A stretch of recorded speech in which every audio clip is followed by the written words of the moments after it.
Assalamualaikum everyone and welcome to my YouTube channel Study with Hatija. I'm Miss Hatija and today we will be discussing a very important yet a very interesting topic of class 12th physics, that is nuclear fusion. यानी आज के इस complete video lecture पे हम लोग nuclear fusion की definition, उसकी statements, उसकी description, explanation, उसके different cycles को study करेंगे. So let's start Bismillahirrahmanirrahim. But before starting, if you haven't subscribed to my channel yet, so don't forget to hit the like and subscribe icon before watching this video. Let's start. So what is nuclear fusion? So nuclear का word basically tells us that it is related to nucleus. And nucleus का word क्या बताता है कि ये nucleus से related है और फ्यूजन का मतलब होता है फ्यूज होना या फिर कंबाइन होना. तो यानी न्यूक्लियर फ्यूजन एक ऐसा रिएक्शन होगा जिसपे न्यूक्लियस कंबाइन होंगे या फ्यूज होंगे, तो उसके नाम से पता चलता है. तो अगर मैं इसकी डेफिनेशन लिखूं तो उसकी डेफिनेशन कुछ इस तरह है कि nuclear fusion is a process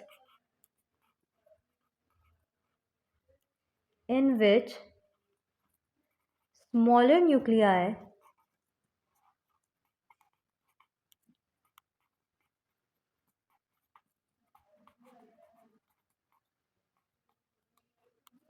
combine or fuse to form a larger nucleus. यानी जो हमारे पास न्यूक्लियर फ्यूजन का प्रोसेस है एक ऐसा प्रोसेस है जिसमें दो स्मॉलर न्यूक्लियाई आपस में जुड़कर लार्जर न्यूक्लियस बना देते हैं. अगर मैं इसको डायग्रामेटिकली एक्सप्लेन करूं तो हमारे पास कुछ इस तरह होता है कि this is X nucleus and this is a Y nucleus, दोनों एक स्मॉल न्यूक्लियस है. ये आपस में कोलिजन करके हमारे पास बनाते हैं एक बड़ा सा न्यूक्लियस जिसको हम कहते हैं जेड. ठीक हो गया. और इसमें कुछ एनर्जी है वो रिलीज होती है. ठीक. अगर इसको सिंपल वर्ड इक्वेशन में आप लिखना चाहते तो इससे इसी तरह लिख सकते हैं कि x plus Y gives me z plus energy where z is the larger nucleus. तो इसमें होता क्या है कि दो जब सोलर न्यूक्लियस आपस में कंबाइन होते हैं तो वो एक लार्जर न्यूक्लियस में कुछ एनर्जी की कलिजन से रिलीज होती है. अब यहाँ एक पॉइंट आता है जो कि आपने ध्यान से सुनना है कि जो इस लार्जर न्यूक्लियस की मास होती है वो इन दोनों स्मॉलर न्यूक्लियसेस की मास से हमेशा थोड़ी होती है. कि क्या पॉइंट है? Larger nucleus mass is always less than the sum of masses of smaller nuclei. यानी जो लार्जर न्यूक्लियस होगा जो उसकी मास होगी वो हमेशा थोड़ी होगी than the sum of the masses of smaller nuclei. And अगर स्मॉलर न्यूक्लियाई की masses को प्लस किया जाए तो उसकी मास हमेशा ग्रेटर होगी than this. For example let us consider कि x की मास थी 10, y की मास थी 14, लेकिन इसकी मास है 20. एंड जब इन दोनों को हम कंबाइन करेंगे, इनका प्लस करेंगे तो मेरे पास क्या आएगा 24, जबकि यहाँ मेरे पास 20 आ रहा है. अब ये होता क्या है इसको हम एक्सप्लेन कर सकते हैं with Einstein's equation E is equal to mc². यानी हमारे पास जो कुछ मास होती है वो एनर्जी में कन्वर्ट हो जाती है जो कि हमारे पास यहाँ अवेलेबल है, जो कि कोलिजन के दौरान कुछ मास जो इन दोनों स्मॉलर न्यूक्लियाई की होती है वो एनर्जी में कन्वर्ट हो जाती है और जो लार्जर न्यूक्लियस बनता है उसकी मास हमेशा कम होती है. अब गाइस यहाँ से अक्सर क्वेश्चन आते हैं पेपर में, एमसीक्यूज में भी और शॉर्ट में भी, बट यहाँ दो तरीके से आते हैं जो आप लोग बहुत गलत कर देते हैं अक्सर. एक क्वेश्चन इस तरह आता है कि शॉर्ट में अक्सर कि justify whether the mass of the larger nucleus is less than the mass of the smaller nuclei. अगर तो इस तरह पूछते हैं सो न्यूक्लियाई से मुराद one more than one nucleus, तो फिर आप बताएंगे कि जो लार्जर न्यूक्लियस की मास इसलिए कम है क्योंकि जो कुछ मास होती है इन दो न्यूक्लियाई की वो ड्यूरिंग कोलिजन एनर्जी में कन्वर्ट हो जाती है. लेकिन अगर वो इसी स्टेटमेंट को थोड़ा ट्रिकी और घुमा के पूछें कि justify why is the mass of larger nucleus is less than the mass of a single nucleus, यानी अगर वो इस तरह पूछते हैं कि बताएं लार्जर न्यूक्लियस की मास क्या थोड़ी होती है than a single small nucleus, तो द आंसर इज नो. एक लार्ज न्यूक्लियस की मास हमेशा एक सिंगल स्मॉलर न्यूक्लियाई की मास से ज़्यादा होगी, वो हमेशा उनके सम से थोड़ी होगी, बट इंडिविजुअल न्यूक्लियाई से हमेशा उसकी मास ग्रेटर ही होगी। यहाँ देखें तो x की मास 10 है और इसकी 20। अगर सिर्फ हम x और y को कंपैरिजन करें तो फिर यहाँ z जो है बड़ा है, लेकिन अगर हम y और z का करें तो देखें y की 14 है, z की 20 है, यहाँ भी z बड़ा है। तो इन दोनों का सम जो है वो बड़ा होगा मैसेज का than z, but individual masses हमेशा थोड़ी होंगी। तो गाइस ये था न्यूक्लियर फ्यूजन का। अब यह क्वेश्चन उठता है कि does it forms a chain reaction, क्या ये चेन रिएक्शन करती है, क्या न्यूक्लियर फ्यूजन पे चेन रिएक्शन पॉसिबल है? अब यहाँ ये क्वेश्चन है। सो गाइस जो चेन रिएक्शन होता है न्यूक्लियर फ्यूजन में, यानी एक सीरीज ऑफ रिएक्शन जो हैं वो बहुत high amount of energy demand करते हैं, और वो अमाउंट ऑफ एनर्जी जो है अर्थ की सरफेस में हम नहीं दे सकते। इसलिए जो न्यूक्लियर फ्यूजन का प्रोसेस है वो अर्थ की सरफेस पे नहीं हो रहा, but it is believed, it is observed कि जो हमारे पास सन्स और स्टार्स हैं उन पे जो लाइट और एनर्जी की सोर्स है वो न्यूक्लियर फ्यूजन ही है, क्योंकि वहाँ इतनी हाई अमाउंट ऑफ एनर्जी है कि न्यूक्लियर फ्यूजन चेन की फॉर्म पे रिएक्शन कर सके। So if they ask whether nuclear fusion has a chain reaction, so we would say probably yes, but not on Earth, because Earth atmosphere does not have enough energy to promote nuclear fusion in a chain reaction. However, in suns and stars, enough energy is available to promote nuclear fusion chain reaction. तो guys अब दो बहुत interesting cycles हैं इसी reaction nuclear fusion की जो हम आगे डिस्कस करेंगे। Let's move on. So guys पहली साइकिल देखते हैं, that is proton to proton cycle. So guys you don't need to confuse, घबराना नहीं है कितने ज़्यादा सर्कल्स वगैरह मैम ने क्या बनाए। अब जब मैं इनको जोड़ूंगी आपस में तो ये सारी स्टोरी आपको बहुत ईजी हो जाएगी, and then you will be in love with that. ये बहुत ईजी है। अब प्रोटॉन टू प्रोटॉन साइकिल में हमारे पास होता क्या है बेसिकली, कि इस पे हमारे पास पहला पॉइंट हमें याद रखना है कि we have protons in excess, बहुत लार्ज अमाउंट में प्रोटॉन्स हैं, इसलिए जगह जगह प्रोटॉन्स के इंटरेक्शंस और कलिजन्स होती रहेंगी। फिर हमारे पास क्या होता है कि दो प्रोटॉन्स, ये पॉजिटिव साइन से यानी हाइड्रोजन 1 1, एक प्रोटॉन है सिर्फ, कोई न्यूट्रॉन नहीं है, ये दो कंबाइन करके हमारे पास बनाते हैं ड्यूटेरियम, जो कि होता है हाइड्रोजन 2 1, यानी दो, एक प्रोटॉन एक न्यूट्रॉन। अब यहाँ कैसे हुआ ये, जबकि हमारे पास सिर्फ दो प्रोटॉन्स थे, तो एक न्यूट्रॉन कहाँ से आया? तो डियर स्टूडेंट्स ये हमारे पास आया by beta decay, beta positron decay. हमें पता है कि पॉजिट्रॉन डिके में क्या होता है कि जो एक प्रोटॉन होता है वो न्यूट्रॉन में कन्वर्ट हो जाता है। तो यहाँ क्या हुआ कि इनमें से जो एक प्रोटॉन था वो न्यूट्रॉन में कन्वर्ट हो गया और एक एज इट इज़ आ गया। तो इस तरह हमारे पास दो प्रोटॉन्स यानी H1 वालों ने मिलकर हमारे पास H2 यानी ड्यूटेरियम बना दिया। सेम इस केस है, अगर नीचे से भी लेके चलें तो हमारे पास सेम दो प्रोटॉन्स जो हैं वो आपस में कंबाइन होके हमारे पास ड्यूटेरियम बनाते हैं। और कैसे बनाते हैं? By positron beta decay.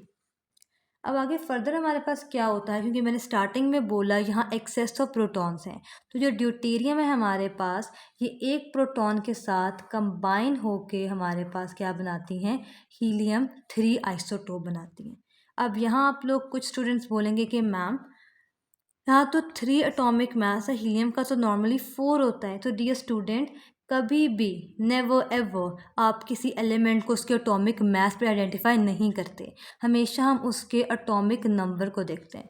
या अगर आप गौर तो एटॉमिक नंबर हमारे पास 2 है और 2 एटॉमिक नंबर होता है हीलियम का, इसलिए मैं कह रही हूँ इट इज़ हीलियम 3 आइसोटोप के, हीलियम के 3 उसका मास है, वैसे मैं 3 से उसे डोनेट कर रही हूँ। Got my point? Same case है, यहाँ भी एक ड्यूटेरियम और मेरे पास एक प्रोटॉन आपस में मिलके हीलियम 3 यानी एक हीलियम का आइसोटोप बनाते हैं। और जब ये दो हीलियम वाले आइसोटोप्स यानी हीलियम 3 वाले आपस में इंटरैक्ट करते हैं, तो इनकी इंटरैक्शन से मेरे पास एक हीलियम एटम जो कि एक नेचुरल या न्यूट्रल एटम है वो बनता है, और दो प्रोटॉन्स रिलीज़ होते हैं इस रिएक्शन से। अगर देखो तो बहुत नॉर्मल है, मेरे पास यहाँ 4 प्रोटॉन्स थे और 2 न्यूट्रॉन्स थे, एक एक प्रोटॉन दोनों का हीलियम में आ गया, एक एक न्यूट्रॉन दोनों का इधर आ गया, जबकि जो एक एक्स्ट्रा न्यूट्रॉन था जो कि प्रोटॉन था जो हीलियम में नहीं आ सकता वो रिलीज़ हो गया। ठीक हो गया, यानी स्टार्टिंग हमने प्रोटॉन से can we ended up on helium. तो याद रखना है कि हमारे पास प्रोटॉन टू प्रोटॉन साइकिल पे हमारा जो रिएक्टेंट्स हम कह सकते हैं कि प्रोटॉन्स हैं, लेकिन जो हमारा प्रोडक्ट है वो हीलियम होगा। अब ये प्रोटॉन्स देखें दोबारा से 2 प्रोटॉन्स बने, ये फर्दर कंबाइन होकर दोबारा से ड्यूटेरियम बनाएंगे, फिर आगे ऐसा रिएक्शन चलता जाएगा। अब जो ये पिंक वाले मैंने एरोज लगाए हैं ये बेसिकली मेरे पास क्या है, ये मेरे पास हैं gamma radiation, they are gamma radiation या गैमा रेज। अब एक छोटा सा पॉइंट याद रखना, आप लोग सोचोगे कि हमें क्या पता कि कब गैमा रेडिएशन रिलीज होगी। सो गाइस, आपने याद रखना है कि जिस स्टेप में आपके पास अल्फा डिके, बीटा डिके या पॉजिट्रॉन बीटा डिके होगा, उन स्टेप्स को छोड़ के बाकी तमाम स्टेप्स जो हैं न्यूक्लियर फ्यूजन के दोनों साइकिल्स पे, उस पे गैमा रे ही रिलीज होगी। अब गैमा रे क्या है? It can either be a photon, it can either be an x और any high energy electromagnetic radiation. ठीक हो गया। तो देखो पहले स्टेप में हमारे पास पॉजिट्रॉन डिके हुआ, यहाँ कोई गैमा रिलीज नहीं हुआ। इस स्टेप में कोई डिके नहीं है, ना पॉजिट्रॉन ना बीटा ना अल्फा, तो यहाँ मेरे पास गैमा रिलीज हो गया। साथ ही हमारे पास इस पे भी कोई नहीं, तो यहाँ से मेरे पास एक गैमा रिलीज हो गया। यहाँ देखो पॉजिट्रॉन रिलीज होता है, यहाँ कोई गैमा रिलीज नहीं हुआ। इन दोनों की कोलिजन पे कोई बीटा पॉजिट्रॉन या अल्फा नहीं है, तो यहाँ से फिर गैमा रिलीज हो गया। अब ये गैमा वो एनर्जी है ई, जो मैंने पिछली इक्वेशन पे लिखी थी। अब प्रोटॉन टू प्रोटॉन साइकिल होती कहाँ है बेसिकली? तो प्रोटॉन टू प्रोटॉन साइकिल हमारे पास एट लो टेम्परेचर होती है। यानी ये सूटेबल किस टेम्परेचर पे है? लो टेम्परेचर पे। और लो टेम्परेचर कोई हमारा वाला टेम्परेचर ही 25 या 27 वाला लो टेम्परेचर है प्रोटॉन टू प्रोटॉन साइकिल के लिए लेस देन 15 मिलियन केल्विन। इसको चाहें तो आप फिज़िक्स की टर्म पे 15 मेगा केल्विन भी लिख सकते हैं, यानी 15,000 केल्विन से जहाँ टेम्परेचर कम होगा वहाँ proton to proton cycle favourable होगी। अब यहाँ बात आती है कि इसकी एग्जाम्पल ये कहाँ होती है, तो इसकी सबसे बड़ी एग्जाम्पल है हमारे पास सन। प्रोटॉन टू प्रोटॉन साइकिल हमारे पास सन पे होती है, क्योंकि सन का जो टेम्परेचर है वो इस रेंज से कम आता है। अब आई एम अगेन सेइंग कि ये हमने ऑब्जर्व नहीं किया, क्योंकि सन पे ना ही कोई हमारी सैटेलाइट जा सकती है, ना ही कोई एस्ट्रोनॉट जा सकता है कि जो हम इसको ऑब्जर्व करें। तो जस्ट एन अजम्पशन कि हम सन पे कहते हैं कि ये होती होगी, जो सन पे हमारे पास इतनी एनर्जी और फोटोन और इतनी लाइट आती है। यह बस प्रोटॉन टू प्रोटॉन साइकिल थी कि किस तरह हाइड्रोजन यानी प्रोटॉन से हमने हीलियम गेन किया और एक large amount of energy release हुई। आगे डिपेंड करता है कंडीशंस पे, अगर तो हीलियम टेम्परेचर पे रह सकेगा, जो टेम्परेचर उस वक्त अवेलेबल होगा, तो वो परसिस्ट करेगा, नहीं तो फिर ये हीलियम फर्दर डिकम्पोज होके दोबारा से हमारे पास प्रोटॉन्स बना देता है। तो गाइस अब चलते हैं अपनी अगली साइकिल जो कि है कार्बन टू कार्बन साइकिल। तो गाइस अब आ गई है कार्बन टू कार्बन साइकिल, जो कि सेकेंड साइकिल थी। ये थोड़ी सी मुश्किल नहीं है, बट थोड़ी सी ज़्यादा इंटरेस्टिंग है, थोड़ी सी ज़्यादा आपको अपना जो दिमाग है उसको हाजिर रखना है। इसमें बेसिकली स्टार्टिंग बता देती हूँ ओवरव्यू कि हमने कार्बन से ही स्टार्ट करना है और एक कार्बन पे ही ला के अपनी चेन को ख़त्म करना है, और फिर ये कार्बन हम दोबारा से रीयूज़ कर सकते हैं। अब इसमें होता क्या है कि स्टार्टिंग कैसे होती है, कि मैंने स्टार्टिंग ही बोला कि यहाँ भी जो प्रोटॉन्स होंगे वो एक्सेस में होंगे, वो हर जगह जहाँ दिल चाहेगा कि बम्पिंग इन या कोलिजन कर लेंगे। तो यहाँ पास एक कार्बन 12 और 6 ठीक हो गया, और एक हाइड्रोजन 1 1 आपस में जब कोलाइड करते हैं तो मेरे पास क्या बनता है? नाइट्रोजन 13 7। अगेन एटॉमिक मास नहीं देखनी, एटॉमिक नंबर देके हमने एलिमेंट को डोनेट करना है, आइडेंटिफाई करना है। इनकी कोलिजन होगी, हमारे पास यहाँ भी एक गैमा रे प्रोड्यूस हो गया, रिलीज होगी। अब फिर हमारे पास क्या होता है कि जो ये नाइट्रोजन है ये हमारे पास पॉजिट्रॉन डिके दिखाते हुए कार्बन 13 बन जाता है और साथ एक पॉजिट्रॉन रिलीज होता है। पॉजिट्रॉन डिके क्या थी कि एक न्यूट्रॉन प्रोटॉन बन गया, वही यहाँ केस हुआ। यहाँ पहले 7 प्रोटॉन्स थे, अब 6 प्रोटॉन है, लेकिन एटॉमिक मास यहाँ आपने चेंज करनी, क्योंकि फॉर एग्जांपल स्टार्टिंग पे नाइट्रोजन पे 7 प्रोटॉन्स थे, 6 हमारे न्यूट्रॉन्स थे। अब हमारे पास 6 प्रोटॉन्स और 7 न्यूट्रॉन्स हैं, atomic mass remains the same. आपने ये नहीं करना कि एटॉमिक मास को भी 13 से 12 कर दें, नहीं, एटॉमिक मास 13 ही रहेगा। फिर हमारे पास क्या होता है कि जैसे मैंने बोला प्रोटॉन्स एक्सेस पे वो कहीं भी आके कोलिजन कर लेते हैं। अगेन कार्बन और ये कोलिजन होती है प्रोटॉन के साथ, और हमारे पास बनता है एक नाइट्रोजन 14 7 और साथ एक गैमा रेडिएशन, क्योंकि यहाँ कोई पॉजिट्रॉन डिके वगैरह नहीं हो रही। अब इधर क्वेश्चन आता है कि नाइट्रोजन जो है ये तो स्टेबल एटम है, तो फिर ये आगे क्यों डिकम्पोज हो रहा है? तो स्टेबल एटम तो है, बट प्रोटॉन्स एक्सेस पे हैं, प्रोटॉन्स आखिर बम्पिंग इन करते हैं। इसके अलावा टेम्परेचर जो है यहाँ कार्बन टू कार्बन साइकिल पे 15 मिलियन केल्विन से हाई पे होता है, तो इतना टेम्परेचर पे ये रह नहीं पाता और इजीली कोलिजन करता है, तो आगे फर्दर डिकम्पोज हो जाता है। जब हमारे इसमें प्रोटॉन अगेन कोलिजन करता है, नाइट्रोजन और प्रोटॉन जब कोलाइड करते हैं तो मेरे पास फिर ऑक्सीजन बनता है। अब atomic mass 15 but atomic number 8 की बेसिस पे हमने ऑक्सीजन बोला और अगेन हमारे पास एक गैमा रेडिएशन रिलीज होती है। अब ये ऑक्सीजन क्या करता है, क्योंकि ऑक्सीजन अनस्टेबल है, ऑक्सीजन के पास तो 16 प्रोटॉन एटॉमिक मास होना चाहिए, वो क्या करता है, वो बीटा पॉजिट्रॉन डिके करता है, एक पॉजिट्रॉन को रिलीज करता है, उसका जो एक प्रोटॉन था वो न्यूट्रॉन में कन्वर्ट होकर हमारे पास नाइट्रोजन 15 7 है। अब ये तो वैसे ही बहुत अनस्टेबल है क्योंकि एक आइसोटॉपिक फॉर्म है नाइट्रोजन का, तो ये करेगा अगेन जब इसमें आके प्रोटॉन बम्प या कोलाइड करेगा तो ये फ़ौरन से पहले हमारे पास कोलिजन से क्या बना देगी, ऑक्सीजन 16 और 8, और साथ हमारे पास एक गैमा रेडिएशन रिलीज हो जाएगी। अब अगेन जैसे यहाँ हमारे पास केस था, ऑक्सीजन भी ये वाला स्टेबल है बट क्योंकि हाई टेम्परेचर है तो यहाँ ये ऑक्सीजन रह नहीं पाएगा और अल्टीमेटली ये ऑक्सीजन हमारे पास अल्फा डिके दिखाएगा और अल्फा डिके से क्या होगा, हमारे पास एक हीलियम पार्टिकल रिलीज हो जाएगा और जो उसकी एटॉमिक मास थी वो 4, उसमें से 4 जो थे वो माइनस हो जाएंगे, यानी 4 16 माइनस 4 12, और एटॉमिक नंबर में से 2 माइनस यानी हीलियम निकला है ना, 2 माइनस होंगे और हमारे पास 8 में से 6 बन जाएंगे। तो गाइज ये कार्बन टू कार्बन साइकिल थी कि कार्बन से स्टार्ट किया, प्रोटॉन से उसकी कलेजन हुई, इनकी कलेजन से हमारे पास नाइट्रोजन बना 13 7 और एक गैमा रे रिलीज हो चुकी एनर्जी है। फिर इस नाइट्रोजन ने हमारे पास पॉजिट्रॉन डिके दिखाया, एक पॉजिट्रॉन रिलीज हो गया, हमारे पास क्या हो गया, कार्बन 13 बन गया। जब इस कार्बन 13 के अंदर हाइड्रोजन आके दोबारा से बम्पिंग या कलेजन की तो हमारे पास नाइट्रोजन 14 बना जो कि स्टेबल था बट स्टिल हाई टेम्परेचर की वजह से इसको डिसइंटीग्रेट करना पड़ा और साथ हमारे पास एक गैमा रे रिलीज यानी एनर्जी रिलीज हुई। फिर जब इस नाइट्रोजन 14 के अंदर प्रोटॉन आके कलेजन दोबारा से की तो फिर मेरे पास ऑक्सीजन 15 वाला आइसोटोप बना और एक गैमा रे दोबारा से रिलीज हुई। अब क्योंकि ऑक्सीजन वाला अनस्टेबल था इसने पॉजिट्रॉन डिके दिखाए और मेरे पास नाइट्रोजन 15 बन गया। अभी नाइट्रोजन 15 आगे से फर्दर क्या किया, क्योंकि प्रोटॉन एक्सेस में, प्रोटॉन आके दोबारा से कलेजन दोबारा से टक्कर मारी और ये जो हमारे पास नाइट्रोजन 15 था ऑक्सीजन 16 और 8 में कन्वर्ट हो गया और गैमा रे निकली। अब ड्यू टू हाई टेम्परेचर ये जो ऑक्सीजन था ये इस फॉर्म पे नहीं रह पाया और इसने अल्फा डिके दिखाई और हमारे पास कार्बन 12 बनने के साथ एक हीलियम बन गया। अब ये कार्बन 12 जो हमारे पास है हम इसको अगेन यूटिलाइज कर सकते हैं और दोबारा से पूरा रिएक्शन स्टार्ट हो सकता है, यानी जो एंड पे प्रोडक्ट बना है उसको हम दोबारा से द रिएक्टेंट यूज़ कर सकते हैं और फिर पूरा रिएक्शन दोबारा करवा सकते हैं।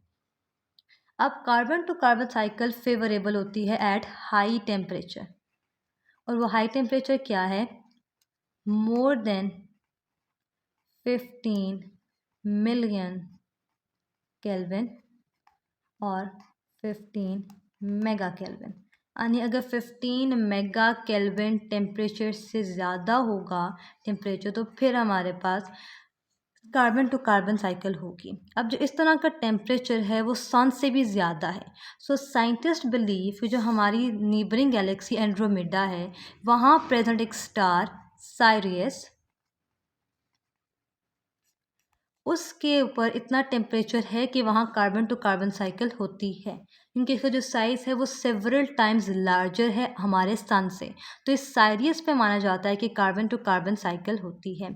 इसके अलावा जो एनर्जी प्रोड्यूस होती है एक प्रोटॉन प्रोटॉन साइकिल में वो 24.7 मेगा इलेक्ट्रॉन वोल्ट है, जबकि कार्बन टू कार्बन साइकिल में जो एनर्जी प्रोड्यूस होती है हमारे पास it is nearly 26.7 mega electron volt, यानी एक कार्बन साइकिल हमारे पास जो एक गैमा रेज रिलीज हो रहे हैं इनकी जो कल टोटल एनर्जी है वो 26.7 मेगा इलेक्ट्रॉन वोल्ट्स के बराबर है, जबकि हमारे पास प्रोटॉन टू प्रोटॉन पे 24.6 मेगा इलेक्ट्रॉन वोल्ट्स के इक्वल था। तो गाइज़ यहाँ के आज का हमारा थोड़ा सा टॉपिक अपने एंड को पहुँचता है। अगेन एक छोटी सी बात पता चलूँ कि यहाँ नोटिस किया होगा कि देखो जहाँ पॉजिट्रॉन निकल रहा है वहाँ गैमा रे नहीं है, लेकिन जहाँ कुछ नहीं है वहाँ गैमा रे है। इसके अलावा जो एनर्जी रिलीज़ हो रही है हमारी उस एनर्जी को हम क्या कहते हैं, एनर्जी हमारी रिलीज़ होती है न्यूक्लियर फ्यूजन पे उसको हम कहते हैं थर्मो न्यूक्लियर एनर्जी। एंड जो एनर्जी हमारी फ्यूजन रिएक्शन पे रिलीज़ हो रही है इरिस्पेक्टिव कि वो प्रोटॉन टू प्रोटॉन है या कार्बन टू कार्बन साइकिल, उसको हम थर्मो न्यूक्लियर फ्यूजन एनर्जी या सिंपल थर्मो न्यूक्लियर एनर्जी कहते हैं। Sorry for the fusion. ठीक है, थर्मो न्यूक्लियर एनर्जी कहते हैं। अभी तक हमने कोई न्यूक्लियर फ्यूजन का रिएक्शन इस तरह अर्थ पे नहीं किया, एक्सेप्ट कि स्टार्टिंग हो चुकी है हाइड्रोजन बॉम्ब जो हमने बनाया है, बट स्टिल अभी वो उस एक्सटेंट पे नहीं पहुंचा कि हम उसको as an economical energy production source पे यूज़ कर सकें। But hope in the future it will become a part of energy production system. अगर इस लेक्चर में आपको कोई क्वेश्चन है so do ask me in the comment section, but I will be happy to answer your questions. इसके अलावा if don't so do let me know about your thoughts about my lecture. And yet, once again, if you haven't subscribed to my channel, so do hit the subscribe icon and do like my videos if there is any information to you. Best of luck. Allah Hafiz. Allah Negeban.